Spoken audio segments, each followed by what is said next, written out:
जय हिंद दोस्तों। आज की इस क्लास में हम आपको बताने वाले हैं वंशागति के गुणसूत्रीय सिद्धांत के बारे में। दैट मीन्स जिसको हम इंग्लिश में कहते हैं क्रोमोसोमल थियरी ऑफ इनहेरिटेंस।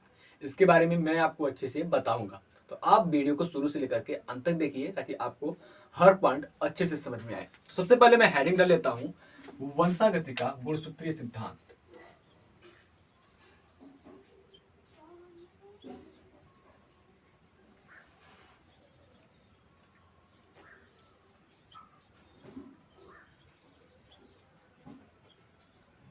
वंशागति का गुणसूत्रीय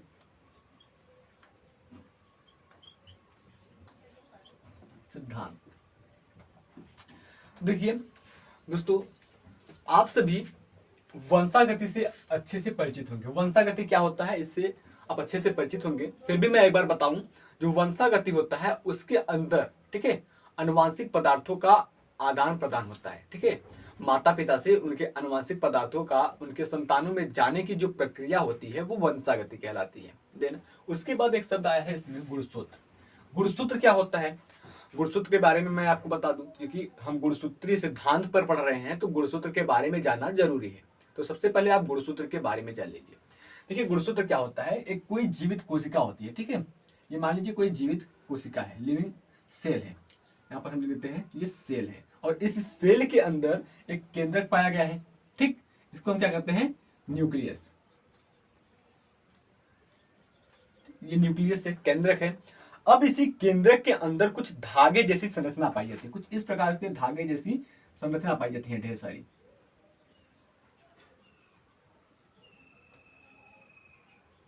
इस प्रकार से ढेर सारी धागे जैसी संरचना पाई जाती है।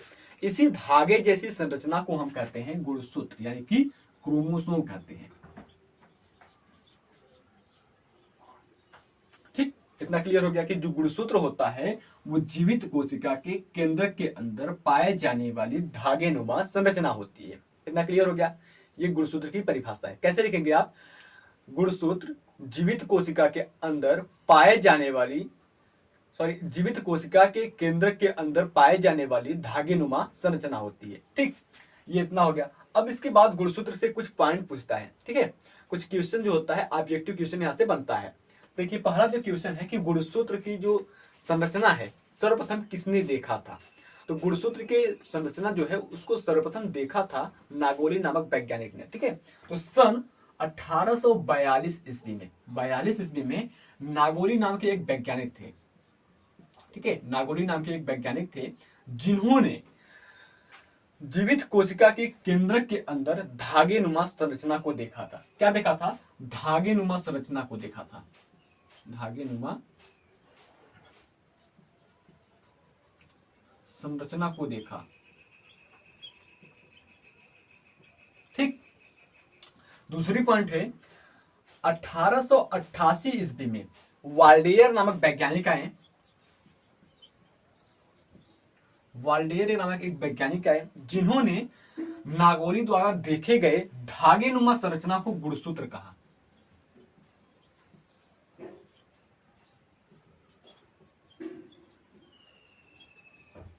ठीक है, वाल्डेयर नामक वैज्ञानिक आए जिन्होंने गुणसूत्र शब्द दिया, या फिर हम कह सकते हैं कि नागोली द्वारा देखे गए धागेनुमा संरचना को गुणसूत्र बताया। इतना दो पॉइंट क्लियर हो गया। अब तीसरा पॉइंट यहां पर आता है लिखने के लिए, जो गुणसूत्र होता है वो किसका बना होता है। ठीक है, गुणसूत्र किसका बना होता है, इसका केमिकल कंपोजिशन क्या होता है।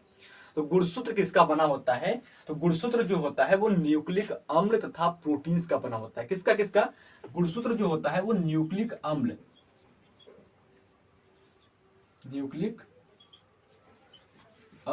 तथा प्रोटीन का बना होता है। अब देखिए यहां पर दो प्रकार के न्यूक्लिक अम्ल होते हैं। पहला जो न्यूक्लिक अम्ल है वो है DNA, और दूसरा जो न्यूक्लिक अम्ल होता है वो होता है RNA।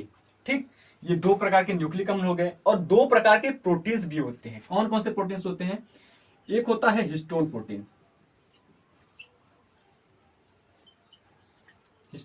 प्रोटीन, और दूसरा होता है नॉन हिस्टोन प्रोटीन।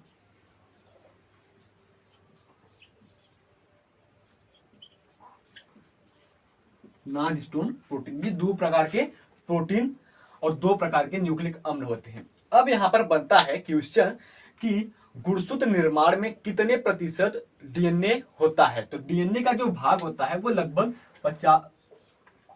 50% होता है, सॉरी 40% भाग जो होता है वो डीएनए का होता है और 10% भाग जो होता है वो आरएनए का होता है। तो यानी कि टोटल 50% भाग न्यूक्लिक अम्ल का होता है। ठीक उसी प्रकार से 40% भाग हिस्टोन प्रोटीन का होता है और 10% भाग होता है नॉन हिस्टोन प्रोटीन का। यहाँ पर भी जो प्रोटीन्स होती है उसकी भी 50% भाग होती है।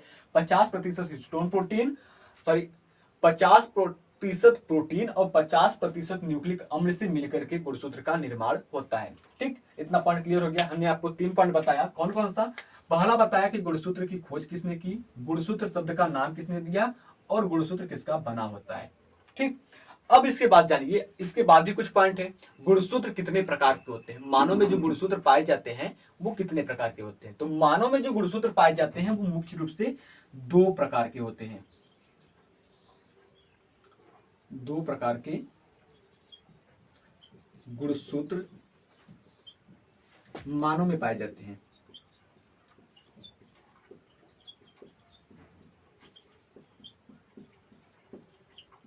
ठीक है, 2 प्रकार के गुणसूत्र मानव में पाए जाते हैं। कौन कौन से? पहला जो प्रकार है गुणसूत्र का वो है विषमजात गुणसूत्र, सॉरी हाँ विषमजात गुणसूत्र।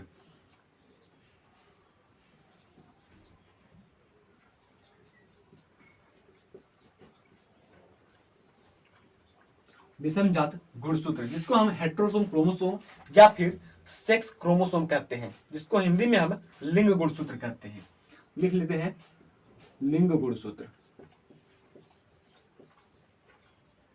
ठीक, पहला जो है वो है विषमजात या फिर लिंग गुणसूत्र, दूसरा जो है वो है समजात गुणसूत्र। ठीक, जिसको हम ऑटोसोम्स कहते हैं। अब देखिए यहाँ पर पॉइंट पूछता है कि जो विषमजात गुणसूत्र होते हैं जिसको हम लिंग गुणसूत्र कहते हैं, इसकी संख्या कितनी होती है, इसकी संख्या कितनी होती है और इसका क्या कार्य होता है। अगर दोस्तों हम विषमजात गुणसूत्र की बात करें जिसको हम लिंग गुणसूत्र कहते हैं, लिंग गुणसूत्र नाम से पता चल रहा है लिंग, लिंग यानी कि ऐसा गुणसूत्र जो लिंग का निर्धारण करे, यानी कि जो आने वाली संतति है वो मेल है या फीमेल है। ठीक, इसका निर्धारण करने वाले गुणसूत्र को हम लिंग गुणसूत्र या फिर विषमजात गुणसूत्र कहते हैं और इसकी जो संख्या होती है वो होती है 2 जोड़ी और पूरे गुणसूत्र की जो संख्या होती है वो होती है 46, यानी कि 23 जोड़ी। 23 जोड़ी गुणसूत्र होती है मनुष्यों में।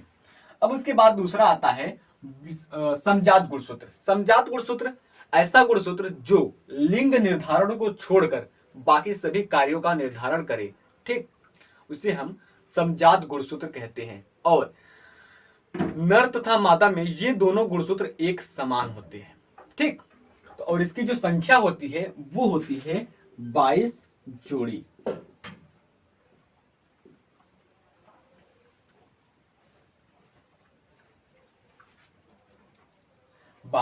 जोड़ी और इसकी संख्या केवल 1 जोड़ी होती है। लिंग गुणसूत्र की जो संख्या होती है वो 1 जोड़ी होती है, यानी कि संख्या में ये 2 होंगे, 2 गुणसूत्र होंगे जो कि लिंग निर्धारण का काम करेंगे। देखिए, और 22 जोड़ी गुणसूत्र ऐसे होंगे जो कि लिंग निर्धारण को छोड़ करके किसी और कार्य का निर्धारण करेंगे। आई होप इतना समझ में आ गया होगा। तो आप चाहें तो स्क्रीनशॉट ले सकते हैं। फिर चलते हैं हम आगे, देखते हैं अपनी थियरी को, यानी कि वंशागति के गुणसूत्रीय सिद्धांत को।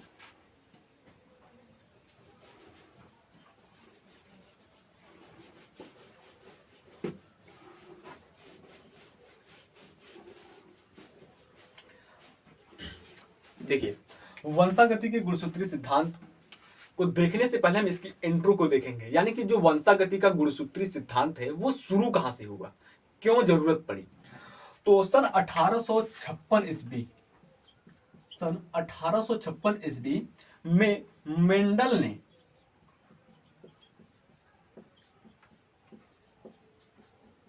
प्रयोग शुरू किया था। सन 1856 ईस्वी में मेंडल ने अपना प्रयोग शुरू किया था। किसके ऊपर शुरू किया था?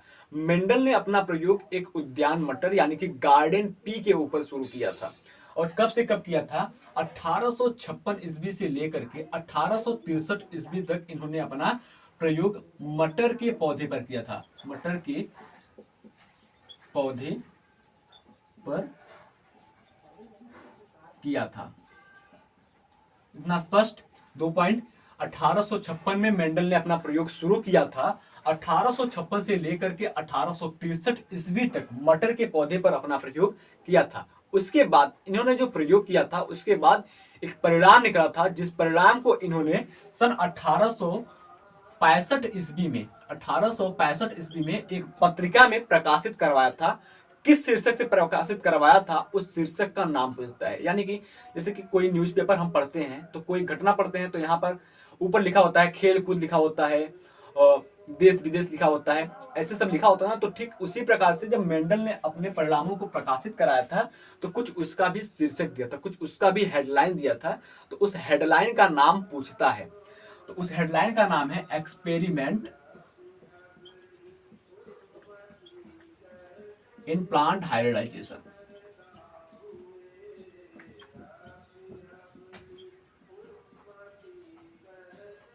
प्लांट हाइब्रिडाइजेशन क्या है? एक्सपेरिमेंट इन प्लांट हाइब्रिडाइजेशन नामक शीर्षक से सन 1865 ईस्वी में मेंडल ने अपने प्रयोगों को प्रकाशित करवाया। दुर्भाग्यवश सन 1900 ईस्वी तक, इनका दुर्भाग्य कह लीजिए या फिर गुड लक कह लीजिए, कुछ भी कह सकते हैं, सन 1900 ईस्वी तक इनके परिणामों को माना नहीं गया, इनके परिणामों को स्वीकार नहीं किया गया। क्यों? इसके पीछे कई रीजन है। तो पहला जो रीजन है कि इनके पास कोई भी भौतिक परिणाम नहीं था जिससे ये अपने परिणामों को सिद्ध कर सके कि जो हमने एक्सपेरिमेंट किया है वो सही है। तो पहली रीजन आप नोट करेंगे, पहली रीजन थी कि इनके पास कोई भौतिक प्रमाण नहीं थे। पहली रीजन ये है कि इनके पास कोई भी भौतिक प्रमाण नहीं थे जिसकी वजह से ये अपने प्रयोगों को सिद्ध कर पाए।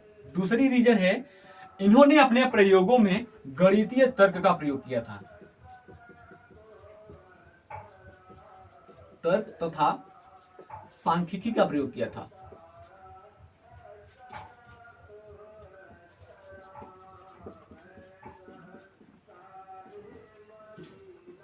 जो कि वैज्ञानिकों को अच्छा नहीं लगा, नागवारा लगा। क्यों? क्योंकि उन्हें लगता था कि जीव विज्ञान के क्षेत्र में गणित का क्या काम होता है, गणित क्यों लाया गया। ठीक है, इसीलिए इनके जो परिणाम थे उसको स्वीकार नहीं किया गया।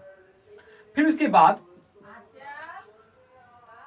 तीसरी जो पॉइंट होती है वो जो संचार की व्यवस्था थी वो ठीक नहीं थी। इनके पास जो संचार की व्यवस्था थी या फिर कह ले तो कम्युनिकेशन की जो व्यवस्था थी वो बेकार थी।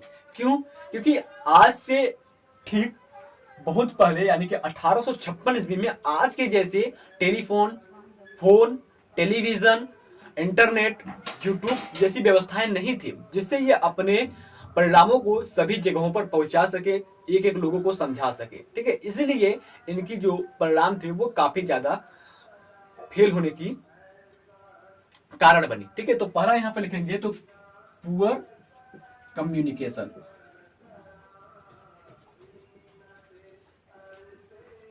Poor communication. देन उसके बाद जो आखिरी पॉइंट था, ये अपने परिणाम को सिद्ध करने से पहले ही सन 1864 ईस्वी में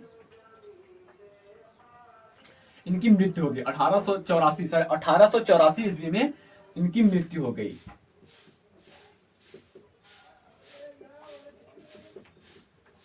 1884 ईस्वी में इनकी मृत्यु हो गई। मृत्यु का जो कारण था वो था किडनी फेलियर, किडनी खराब हो जाने की वजह से 1884 ईस्वी में मेंडल की मृत्यु हो गई। ठीक है, इतना पॉइंट आप नोट कर लीजिए। पहले जो पॉइंट है कि 1856 ईस्वी में मेंडल ने अपने प्रयोग को शुरू किया था। 1856 से लेकर के 1865 ईस्वी तक मटर के पौधे पर प्रयोग किया था। देन उसके बाद 1865 ईस्वी में इन्होंने अपने परिणाम को प्रकाशित करवाया था एक्सपेरिमेंट इन प्लांट हाइब्रिडाइजेशन नामक शीर्षक से। सन 1900 ईस्वी तक इनके जो परिणाम थे वो चर्चित नहीं थे, स्वीकृत नहीं थे। उसके पीछे कई कारण है। पहला, इनके पास कोई भौतिक प्रमाण नहीं था जिसकी वजह से ये अपने प्रयोगों को सिद्ध कर पाए। दूसरा जो कारण था, उन्होंने अपने प्रयोगों में गणितीय तर्क का तथा सांख्यिकी का प्रयोग किया था। इसका मतलब है कि मेंडल ने एक फार्मूला बनाया था जिस फार्मूले पर वो अपने परिणाम को रखते थे और तुरंत उसका रिजल्ट बन करके बाहर आ जाता था। देन उसके बाद जो था पुअर कम्युनिकेशन था, यानी कि वार्तालाप या फिर संचार की व्यवस्था बहुत खराब थी। उसके बाद 1884 ईस्वी में इनकी मृत्यु हो गई ड्यू टू किडनी फेलियर। फिर उसके बाद इनके लाइफ में एक अचानक से चमत्कार हुआ। इनके मरने के 20 साल बाद, लगभग 20 साल या फिर 16 साल के बाद इनके लाइफ में चमत्कार हुआ, यानी कि सन 1900 में इनके प्रयोगों पर पुनः से खोज किया गया। सन 1900 ईस्वी में मेंडल के प्रयोगों पर पुनः खोज किया गया। ठीक है, मेंडल की जो कार्य थी उस पर पुनः से डिस्कवर किया गया, रीडिस्कवर किया गया और 3 वैज्ञानिकों के द्वारा रीडिस्कवर किया गया। ठीक है, कितने वैज्ञानिकों के द्वारा? 3 वैज्ञानिकों के द्वारा मेंडल के कार्यों का पुनः से खोज किया गया। ये प्रश्न पूछता है आपके परीक्षा में 1 नंबर में कि मेंडल के प्रयोगों का पुनः खोज कितने वैज्ञानिकों के द्वारा किया गया, उन वैज्ञानिकों का नाम लिखिए। तो पहले जो वैज्ञानिक थे वो थे ह्यूगो डी व्रेस। दूसरे वैज्ञानिक थे कार्ल कैरियंस। तीसरे जो वैज्ञानिक थे वो थे इरिच ऑन चर्मेट। ठीक है, ये 3 वैज्ञानिक थे। पहले वैज्ञानिक ह्यूगो डी व्रीज, दूसरे कार्ल कैरियंस, तीसरे इरिच ऑन चर्मेट। अब इन्होंने जो मेंडल के प्रयोगों पर पुनः से खोज किया था, कब किया था? सन 1900 ईस्वी के पहले ही माइक्रोस्कोप का विकास हो गया था। माइक्रोस्कोप का विकास हो गया था। माइक्रोस्कोप के विकास हो जाने के कारण जो जीव विज्ञान का क्षेत्र है उसमें एक बहुत बड़ी क्रांति आ गई और उसी क्रांति में मेंडल का एक्सपेरिमेंट भी आता है जो कि इनकी पूरी लाइफ को बदल देता है। मरने के बाद, याद रखिए, आप अपना कर्म कीजिए, रिजल्ट आपको आपके मरने के बाद ही मिल सकता है। ये मेंडल का स्टेटमेंट है। देखिए, जब माइक्रोस्कोप का विकास हुआ था तब इन तीनों वैज्ञानिकों ने देखा कि जो कोशिका होती है, कोशिका के विभाजन से पहले कोशिका के अंदर जो केंद्रक पाई जाती है, यानी कि हमने बताया कि जो कोशिका होती है, कोशिका के अंदर केंद्रक पाई जाती है। ठीक है, केंद्रक के अंदर जो धागेनुमा संरचना होती है, यानी कि जो गुणसूत्र होती है, इसमें विभाजन होता है। ठीक है, ना तो कोशिका का विभाजन होता है, ना ही केंद्रक का विभाजन होता है। सबसे पहले गुणसूत्र का विभाजन होता है, जिसके बाद केंद्रक और फिर कोशिका का विभाजन होता है। ठीक है, ये कौन बताया था? ये Hugo de Vries, Carl Correns and Erich von Tschermak ने बताया था। ठीक है, ये तो रही मेंडल की क्रांति। ठीक है, उसके बाद यहीं से शुरू होता है वंशागति का गुणसूत्रीय सिद्धांत। तो सबसे पहले आप इतना नोट कर लीजिए, फिर उसके बाद वंशागति के गुणसूत्रीय सिद्धांत को चलिए जानते हैं। जैसा कि हम सभी जानते हैं कि जो सेल साइकिल होती है, यानी कि कोशिका चक्र होती है, कोशिका चक्र मुख्य रूप से 2 प्रकार की होती है। कौन कौन सी? जो कोशिका चक्र होती है उसमें 2 फेज पाए जाते हैं, प्रकार नहीं, 2 फेज पाए जाते हैं। कौन कौन से फेज पाए जाते हैं? एक फेज पाई जाती है इंटरफेज, और दूसरी जो फेज होती है वो होती है यम फेज। इंटरफेज और यम फेज, इन दोनों फेजों के बारे में आप जानते होंगे। पहली है इंटरफेज, दूसरी है यम फेज, जिसको हम मियोसिस फेज के नाम से भी जानते हैं। यम फेज को हम मियोसिस फेज के नाम से जानते हैं। देन उसके बाद जो इंटरफेज होता है, इंटरफेज जो होता है वो फिर से 3 सब फेज में बढ़ जाता है। कितने फेज में? 3 सब फेजेस में बढ़ जाता है। देखिए यहाँ पर, ठीक है, ये एक सेल साइकिल है।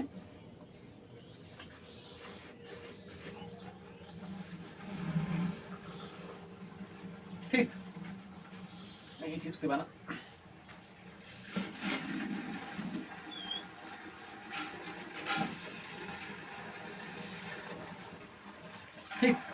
यहां पर लिखें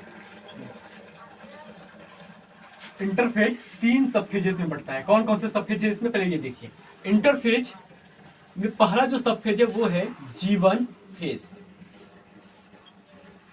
उसके बाद आता है यस फेज, ठीक, उसके बाद आता है G2 फेज, ठीक। G1 phase, yes phase, G2 phase. यहां पर देखिए G1 phase, G2 phase and ये इसमें कर देते हैं यस फेज और ये एम फेज। ये कोच का चक्र है, ठीक है। ये जो तीनों फेज हैं, ये तीनों फेज हैं इंटरफेज के, ठीक। और यम फेज है मियोसिस फेज। तो देखिए जो ये G1 फेज होता है, G1 फेज जो होता है और यहां पर दिया गया है, ये पूरी की पूरी सेल डिवीजन है, कोशिका विभाजन है। तो अभी हम पढ़ेंगे जो कोशिका विभाजन में परिवर्तन होता है वो क्या होता है। तो अगर हम इस G1 फेज की बात करें तो G1 फेज में कुछ भी नहीं होता है। G1 फेज इस कोशिका विभाजन का जो सबसे लंबा टाइम पीरियड होता है, ठीक है। G1 फेज जो होता है वो कोशिका विभाजन का सबसे लंबा टाइम पीरियड होता है। तो इसके लिए एक पॉइंट आप यहाँ पर नोट करेंगे। तो सबसे पहले मैं यहाँ पर एक लाइन पढ़ देता हूं ताकि इसका जो परिभाषा है वो अलग हो जाए और ये जो हमने समझाया है वो अलग हो जाए। देखिए अगर आप G1 फेज को नोट करेंगे तो यहां पर लिखेंगे G1 फेज को हम गैप फेज, गैप फेज, या फिर इसी को हम ग्रोथ फेज फर्स्ट, या फिर इसी को हम प्री सिंथेटिक फेज कहते हैं।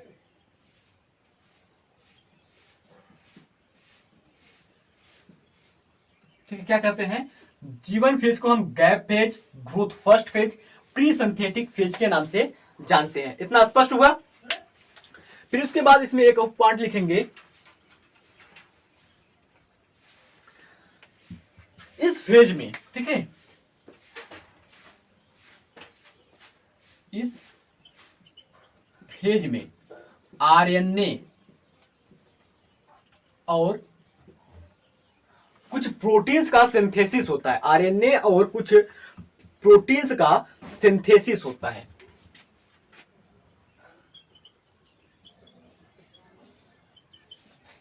श्रावण होता है, लिख देते हैं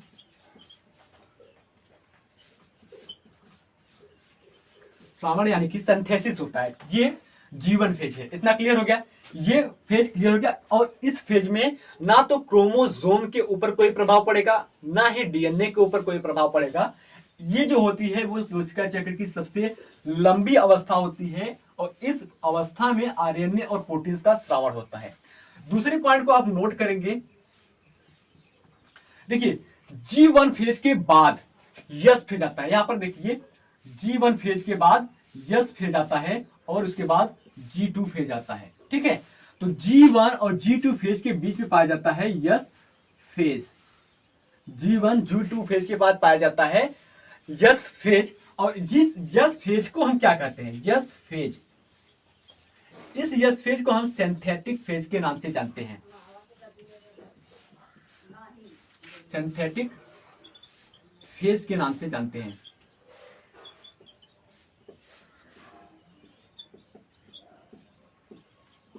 ठीक है, इसको हम सिंथेटिक फेज के नाम से भी जानते हैं। तो देखिए इस फेज में क्या होता है, जो यस फेज होती है, इस यस फेज में जो डीएनए होता है और जो क्रोमोसोम होता है उसमें रेप्लिकेशन एंड डुबलिंग होती है। डीएनए और क्रोमोसोम में रेप्लिकेशन एंड डुबलिंग होती है। कैसे होती है वो भी जान लीजिए।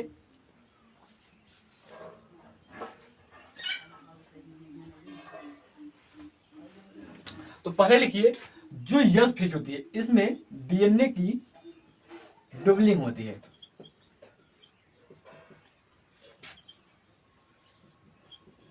डीएनए डुबलिंग होती है। और जो दूसरी पॉइंट है वो जानिए, नए क्रोमैटिन का निर्माण होता है। जब हम आपको सेल साइकिल पढ़ाएंगे तो आप वहां पर देखिएगा तो आपको अच्छे से समझ में आएगा ये सेल साइकिल।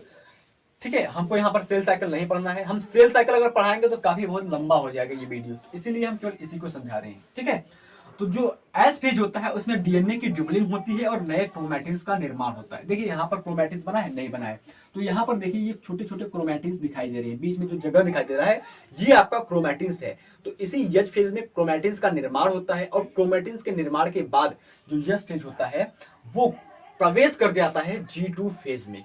G2 फेज में, तो यहां पर लिखिए G2 फेज। G2 फेज में क्या होता है उसको भी देखिए। G2 फेज के अंदर जो डीएनए की सिंथेसिस होती है, डीएनए की सिंथेसिस, क्योंकि डीएनए की डबलिंग हो रही है तो डीएनए की सिंथेसिस भी हो रही है। जब सिंथेसिस होगा तभी ना डबलिंग होगा, तो डीएनए की जो सिंथेसिस है वो रुक जाती है, डीएनए की सिंथेसिस रुक जाती है। और क्या होता है, एक पॉइंट इसमें और नोट करेंगे, और यहां पर 3 प्रकार के आरएनए का निर्माण होता है। 3 प्रकार के आरएनए का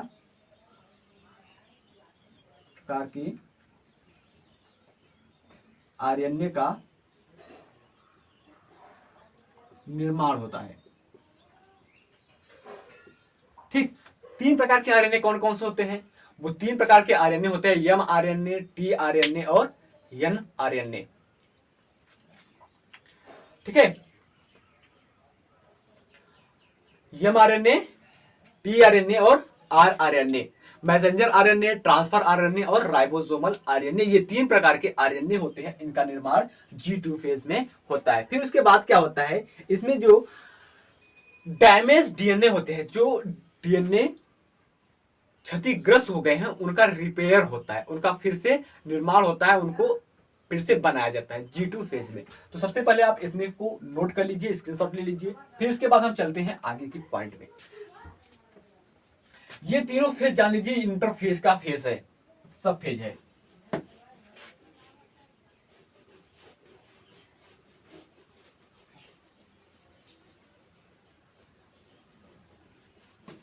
अभी हमने बताया कि जो सेल साइकिल होती है उसमें 2 मुख्य फेज पाई जाती है, इंटरफेज, दूसरा यम फेज। तो हमने इंटरफेज के बारे में कंप्लीट बता दिया, यानी कि G1 फेज, यस फेज और G2 फेज, ये तीनों इंटरफेज के सब फेज है।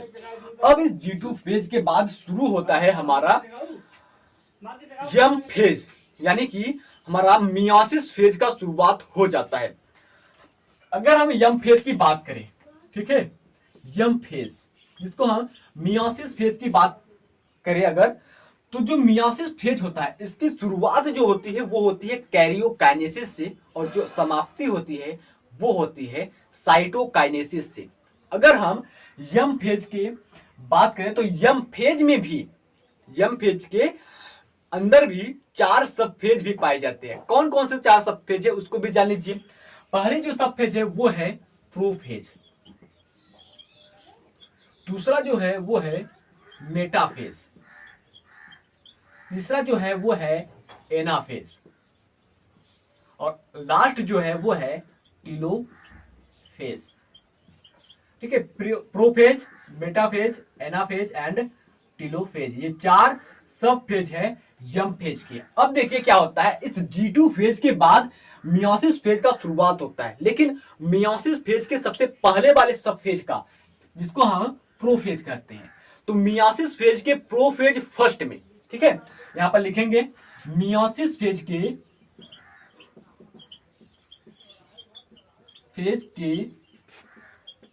प्रोफेज फर्स्ट में, या फिर सॉरी, मियोसिस फेज के प्रोफेज फर्स्ट को जाइगोटेल स्टेज कहते हैं।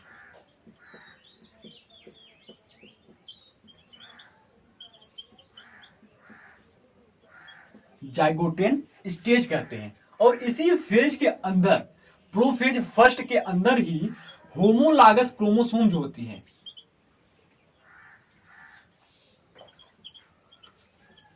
होमोलागस क्रोमोसोम, जिसको हम समजात गुणसूत्र कहते हैं, का पेयरिंग होता है।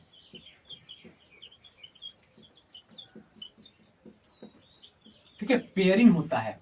अब देखिए, जब होमोलॉगस क्रोमोसोम यानी कि समजात गुणसूत्र का पेयरिंग होता है, तो पेयरिंग हो रही प्रक्रिया को हम कहते हैं सिनैप्सिस। क्या कहते हैं? सिनैप्सिस। पेयरिंग की प्रक्रिया को हम कहते हैं सिनैप्सिस। और पेयरिंग के बाद जो स्ट्रक्चर बनती है, जो संरचना बनती है, उस संरचना को हम बाईवैलेंट कहते हैं। बाईवैलेंट स्ट्रक्चर कहते हैं। ठीक, यानी कि इस प्रोफेज फर्स्ट में होमोलॉगस क्रोमोसोम की पेयरिंग होती है, उस प्रक्रिया को सिनैप्सिस कहते हैं। और सिनैप्सिस के बाद जो स्ट्रक्चर बनती है उसको बाईवैलेंट स्ट्रक्चर कहते हैं। यानी कि ये जो स्ट्रक्चर बनी है मियोसिस फर्स्ट में, जो स्ट्रक्चर बनी है ये वाली, इसको हम बाईवैलेंट कहेंगे। क्या कहेंगे? बाईवैलेंट। बाईवैलेंट स्ट्रक्चर कहेंगे। ठीक, इतना समझ में आ गया। उसके बाद प्रोफेज फर्स्ट के बाद शुरू होता है मेटाफेज। प्रोफेज फर्स्ट के बाद शुरू होता है मेटाफेज। अब मेटाफेज के अंदर क्या होता है इसको जानिए। मेटाफेज के अंदर ना तो क्रोमोसोम का कुछ चेंजेस होता है, यानी कि जो बाईवैलेंट स्ट्रक्चर होती है वो प्रोफेज में बनना शुरू होती है और बनने के बाद मेटाफेज फर्स्ट में दिखाई देती है। मेटाफेज फर्स्ट के बाद शुरू होती है एनाफेज फर्स्ट। मेटाफेज फर्स्ट के बाद एनाफेज फर्स्ट की शुरुआत होती है। अब देखिए, जो एनाफेज फर्स्ट होता है उसके अंदर यहां पर देखिए जो क्रोमोसोम है दोनों आपस में एक साथ जुड़े हुए हैं, एक पास पास है। जो एनाफेज होता है, एनाफेज के अंदर जो क्रोमोसोम होते हैं वो अपने ध्रुव की ओर जाना शुरू हो जाते हैं, यानी कि सेपरेट होने लगते हैं। यानी कि यहां पर हम लिखेंगे एनाफेज फर्स्ट में, एनाफेज फर्स्ट में homologous chromosome, homologous chromosome separate होते हैं, यानी कि अलग होते हैं,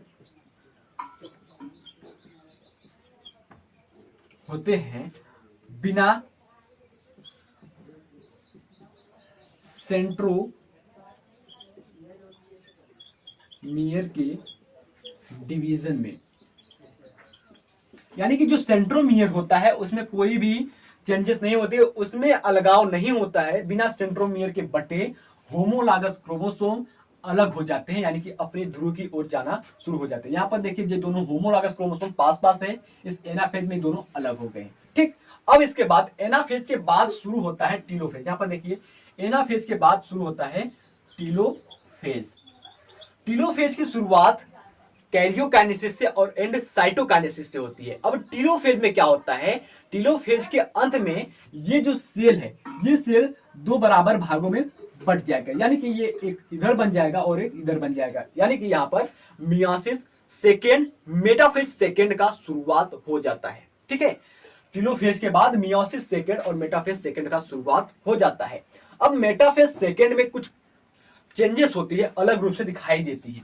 देखिए टीलोफेज में क्या होता है कि एक जो पैरेंटल सेल होती है, टीलोफेज के अंदर एक पैरेंटल सेल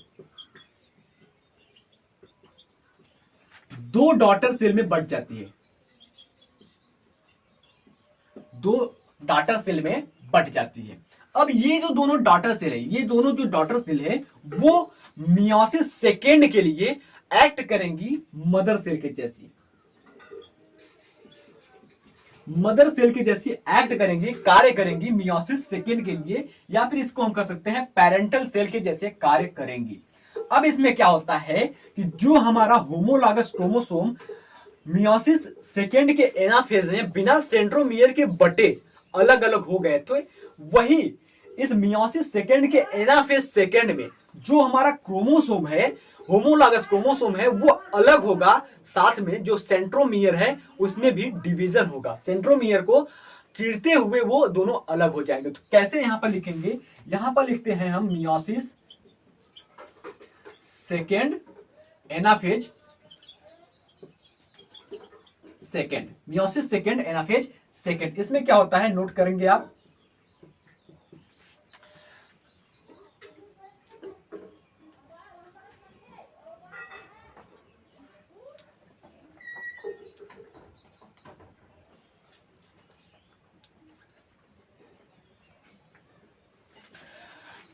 मियोसिस सेकेंड के एनाफेज सेकेंड में जो सेंट्रोमियर होता है, सेंट्रोमियर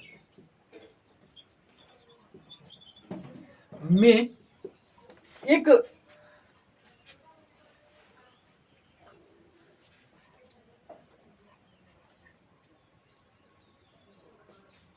सॉरी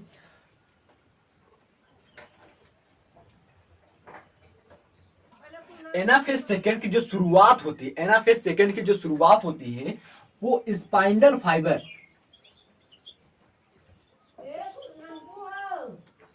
में कॉन्ट्रैक्शन के साथ होती है। यानी कि जो स्पाइंडल फाइबर होते हैं उसमें खिंचाव के साथ एनाफेज सेकेंड का शुरुआत होता है, और एनाफेज सेकेंड में जो सेंट्रोमियर होती है, सेंट्रोमियर में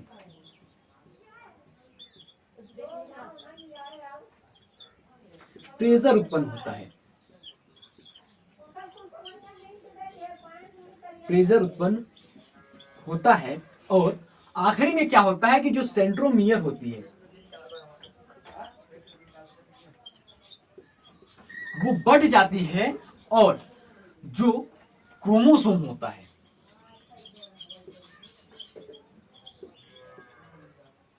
वो 2 क्रोमैटिड्स में बढ़ जाता है। क्रोमोसोम 2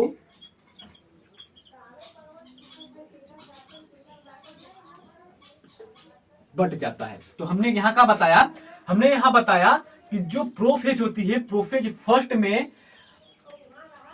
मियासिस फेज की प्रोफेज फर्स्ट को हम जाइगोटिन स्टेज कहते हैं, और उसी में होमोलॉगस क्रोमोसोम की पेयरिंग होती है जिसको हम सिनेप्सिस कहते हैं।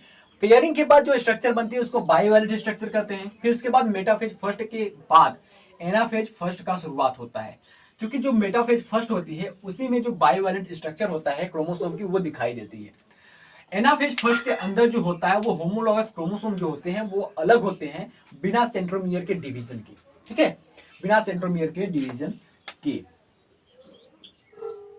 फिर उसके बाद टीलोफेज की शुरुआत होती है। टीलोफेज में जो एक पैरेंटल सेल होता है, यानी कि ये जो एक पैरेंटल सेल है ये 2 सेल्स में बढ़ जाएगा, यहां पर 2 अलग अलग सेल्स में बढ़ जाएगा। ये जो दोनों सेल्स होगी वो बिहेव करेंगे एक मदर सेल के जैसे, और ये जो मदर सेल होती है उसके बाद शुरू होता है आपका मियोसिस सेकेंड से, ठीक है। मियोसिस सेकेंड में क्या होता है कि जो क्रोमोसोम होते हैं वो अपने इक्वेटोरियल प्लान पर जाना शुरू हो जाते हैं, यानी कि अपने अलग अलग ध्रुव की ओर जाना शुरू हो जाती है। मियोसिस सेकेंड के मेटाफेज सेकेंड के बाद शुरू होता है एनाफेज सेकेंड, ठीक है। मियोसिस सेकेंड का एनाफेज सेकेंड। इस एनाफेज सेकेंड में क्या होता है, क्रोमोसोम का बंटवारा होता है। क्रोमोसोम के बंटवारा के साथ साथ इसके सेंट्रोमियर का भी बंटवारा होता है, लेकिन इससे पहले कुछ प्रक्रियाएं होती है। कौन कौन सी? स्पाइंडल फाइबर में कॉन्ट्रैक्शन उत्पन्न होता है, सेंट्रोमियर में क्रोमैटिन में प्रेशर उत्पन्न होता है, जिससे क्रोमोसोम जो होते हैं वो 2 क्रोमैटिड्स में बढ़ जाते हैं। आई होप आज का क्लास आपको अच्छे से समझ में आया होगा। मिलते हैं आपसे नेक्स्ट वीडियो में, तब तक के लिए जय हिंद, जय भारत।